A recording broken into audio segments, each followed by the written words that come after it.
Olá, tudo bem com vocês? Bem, finalizei ontem o estudo de Atos dos Apóstolos e é um livro com 28 capítulos, mas o versículo que eu quero compartilhar hoje com vocês, ele está lá no capítulo 21, versículo 13. E o que diz esse versículo? Esse versículo, ele está em um contexto em que Paulo, durante seu ministério, foi muito perseguido.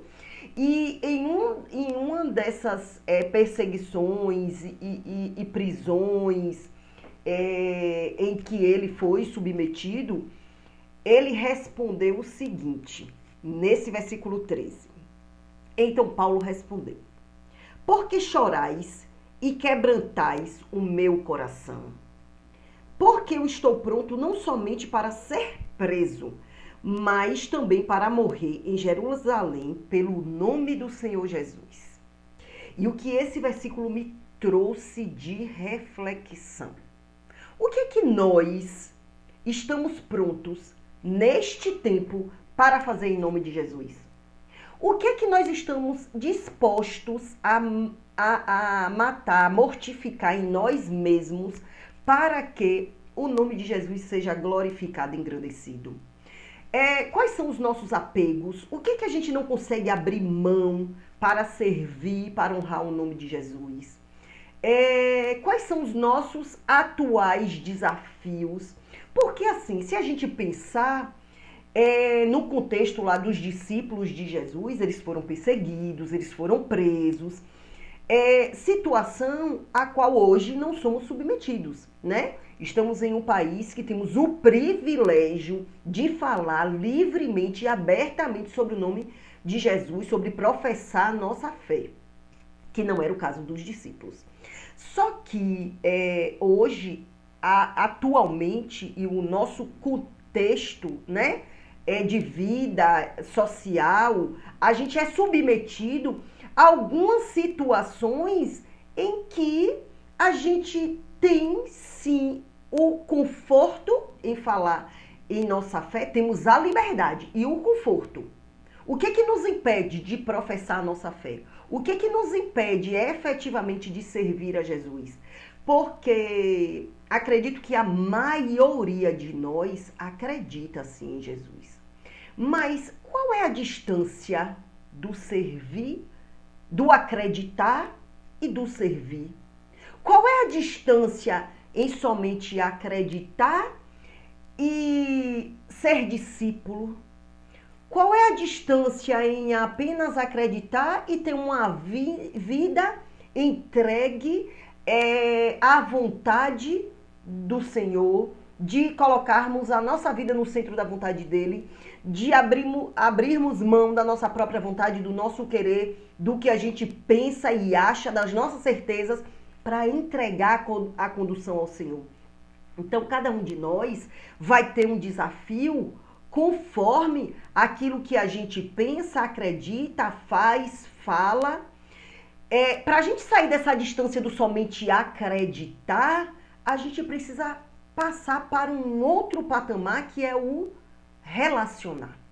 A gente não vai nunca estar no centro da vontade do Senhor, no centro do querer dele, se primeiro a gente não se relacionar. Então, assim, a nossa disponibilidade em obedecer e seguir o direcionamento do Senhor está diretamente proporcional ao nosso tanto de intimidade. Nós não vamos obedecer e seguir o direcionamento e o propósito do Senhor sem primeiro nos relacionarmos, sem primeiro elevarmos o nosso nível de intimidade com Deus. E como é que se faz isso? Como é que a gente aumenta o nosso nível de intimidade com Deus? Gente, é orando, é pedindo a Ele sabedoria que vem do alto, é seguindo a receita, o manual de instrução. Sara, que manual de instrução é esse? A palavra do Senhor nos diz, nos ensina como se relacionar, como agir, como decidir. Podemos fazer planos, mas lá em Provérbios está dizendo que a resposta certa vem do Senhor. E o que tanto de sabedoria é essa que a gente acha que já tem para a gente achar que o nosso plano para a nossa vida é melhor que o de Deus, o do Senhor? Como que o nosso plano, o nosso desejo vai ser melhor para nós do que o Senhor pensa para nós? O Senhor nos amou primeiro. Antes mesmo da gente ter a nossa consciência de identidade, de imagem e semelhança dele, antes mesmo de termos uma clareza sobre o amor próprio, o amor a nós mesmos, Deus já nos amou primeiro. E a gente só reconhece e vive essa verdadeira identidade quando a gente primeiro entende o amor do Pai. Quando a gente entende o amor do Pai, a gente se derrama, a gente se disponibiliza, a gente passa a amar o Pai e entender, e passamos inclusive a ser constrangidos, porque o amor do Pai nos constrange de tal maneira, porque independe de quem nós somos, independe da nossa disponibilidade, Ele nos ama do jeito que a gente já é.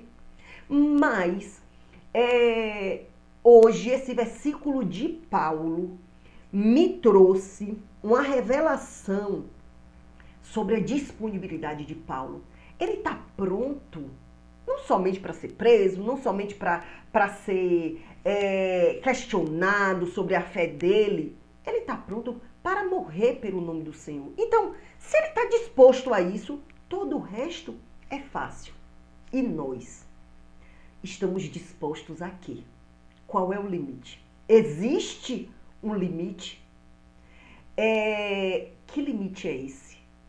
E será que esse limite não é uma imposição que nós mesmos estamos nos colocando e estamos nos boicotando para seguir a vontade de Deus e colocar a nossa vida no centro do querer dele? Desejo que esse versículo te traga revelação, te traga um acalento, te dê uma revelação do amor do Senhor para conosco, tá certo? Desejo ter contribuído. Um beijo grande, que Deus abençoe e até o próximo compartilhamento.